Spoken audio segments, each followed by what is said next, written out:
Hi, I'm Nathan Tannenbaum with these stories from the Las Vegas Review-Journal.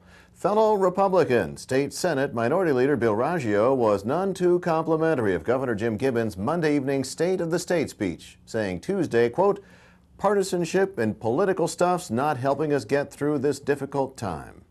And there were at least a couple of protests Tuesday, starting with what some estimates said were hundreds of UNLV students walking out of the classrooms and chanting, "No more cuts," before some of them headed off to the Grand Sawyer State Building north of the downtown area, hoping to be heard by state lawmakers meeting there to talk about the budget. To those of you that did not know what democracy looks like, this is what democracy looks like. It does. It makes a difference to us hearing what people have to say. Upstairs, we're listening to proposals to cut dentures for seniors, all hearing tests, housing for the mentally ill. We have so many challenges as a state, and I think it's so important for people to get involved and to let their voices be heard. Your message is being sent from the state building here all the way to Carson City.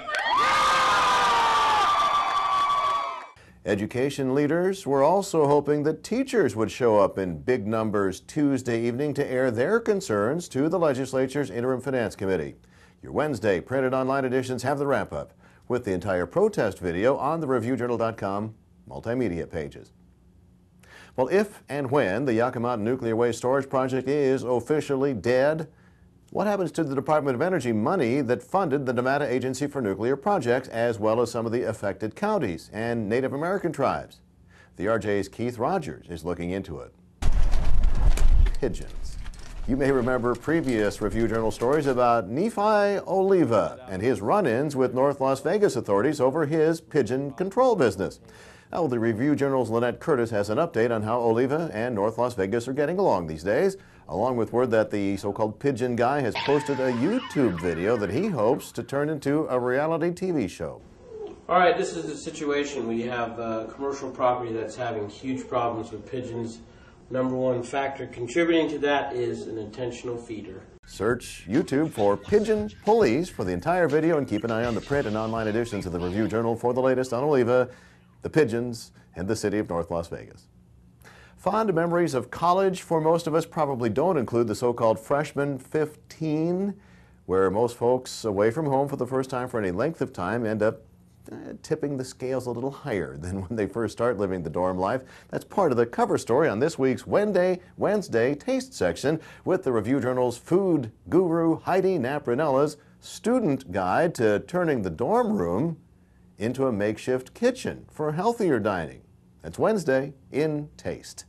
It's never too early to start making weekend plans, right? That's why Vegasland columnist Doug Elfman's here now with a sneak peek at the weekly What's Hot video planner.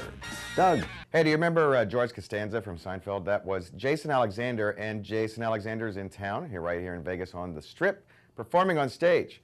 You ask yourself, what could Jason Alexander be doing on stage in Las Vegas? So Mike Weatherford is going to give you the rundown with that on Vegasland Video any second now, and Carol Kling is going to give you some suggestions for Valentine's Day movies. Heidi Napranella's got some Valentine's Day food, and Jason Bracelin will talk about the Beauty Bar. Got a big show going there in that tiny little nice courtyard. Check it all out on Vegasland Video any second now. Thank you very much. The What's Hot video is up next on the Review-Journal's multimedia page player. And you can also get there from near the top of the ReviewJournal.com homepage. Now your weather.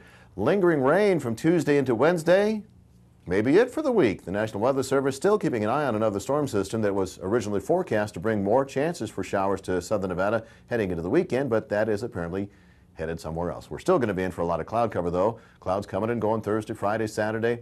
However, daytime highs may be climbing as high as the mid to upper 60s by the end of the weekend. Overnight lows stay pretty much in the low to mid 40s. For breaking news 24/7, you're at the right spot, ReviewJournal.com.